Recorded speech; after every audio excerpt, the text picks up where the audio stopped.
नेपाल में 100 रुपए से ज्यादा सामान पर भंसार नियम की सख्ती से भारत नेपाल सीमा पर व्यापार ठप पड़ गया है। महाराजगंज समेत सीमावर्ती बाजारों में नेपाली ग्राहकों की कमी से सन्नाटा छा गया है। सुरक्षा बलों की सख्ती के बीच सामान छीने जाने के वीडियो सामने आ रहे हैं। लोग सड़क पर सामान फेंककर विरोध जता रहे हैं। पुराने नियम पर सवाल उठने लगे हैं।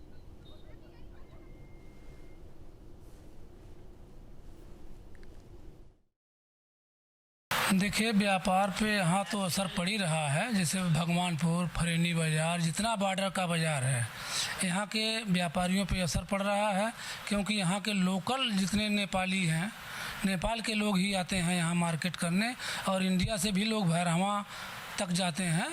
सुदूर के लोग तो यहाँ आते नहीं हैं, तो व्यापार में असर पड़ा है। नहीं आ पा रहे हैं। नेपाली कस्टमर जो भी आ रहे हैं वो काफ़ी भयभीत हैं कि ले जाने पता नहीं है बॉर्डर पे ले जाने के लिए मिलेगा या नहीं मिलेगा। पहले कस्टमर यहाँ आते थे, कुछ दवाएं खरीद करके रोज़मर्रा की दवाएं ज़रूर ले जाते थे, लेकिन अभी वो बिल्कुल ऐसी स्थिति में है कि वो ख़रीद के नहीं ले जा पा रहे हैं। उनको भय सता रहा है कि कहीं जा कर के बॉर्डर पर उनके साथ छीना झपटी ना हो जाए और उनकी दवाएँ छीन न ली जाएँ। जी देखिए, सीमावर्ती बाज़ारों में इसका बहुत बड़ा असर है। देखिए, नेपाल फैला हुआ है पूरे आपके हमारे देश के 3-4 स्टेट को, वो 5 स्टेट को कवर करता है, तो नेपाल पूरे लंबे में है। और ये जो स्ट्रेच है जो नेपाल का, नेपाल की 50% जनता इसी स्ट्रेच में रहती है। तो और ये भारत और नेपाल का रोटी बेटी का संबंध है। तो ये हमेशा से, चाहे नेपाल के लोग हो चाहे इंडिया के लोग हो, इंडिया के लोग भी वहाँ जाके शॉपिंग करके बड़े आराम से आते थे, और नेपाल के लोग भी। और ये जो 100 रुपये की संधि है, ये 80s में बनी थी।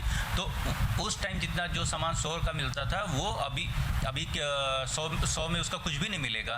तो ये अचानक से वो रूल को इम्प्लीमेंट करना, ये गलत है, और ये पूरा जनता सफ़र कर रही है। नेपाल की जनता ज़्यादा सफ़र कर रही है, और इंडिया के जो छोटे व्यापारी हैं, जो लोकल व्यापारी हैं, वो बहुत ज़्यादा सफ़र कर रहे हैं।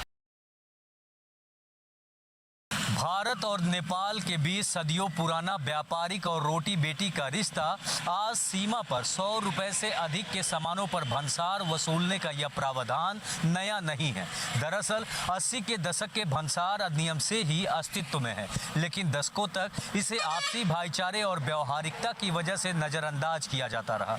लेकिन अब नेपाल के बालिन सरकार ने इसी पुराने नियम की धूल झाड़कर इसे इतने कड़ाई के साथ लागू कर दिया है कि 100 रुपए से ऊपर की दवा हो या फिर रोजमर्रा के इस्तेमाल की जरूरी सामान अब नेपाल में जाने से पहले टैक्स यानी भंसार सीमा शुल्क देकर ही जा सकेंगे।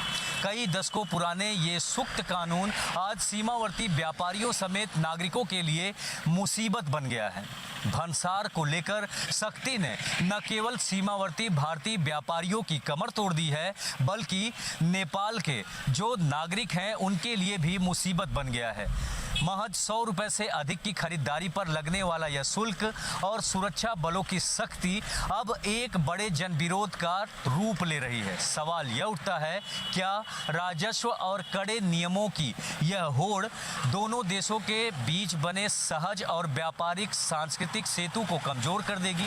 क्या नेपाल सरकार जनहित और आपसी रिश्तों को देखते हुए इन नियमों पर पुनर्विचार करेगी? यह देखने वाली बात होगी। Brajendra Pandey, news state, Uttar Pradesh. अब से डीडी फ्री डिश की चैनल नंबर 57 पर देखिए न्यूज नेशन।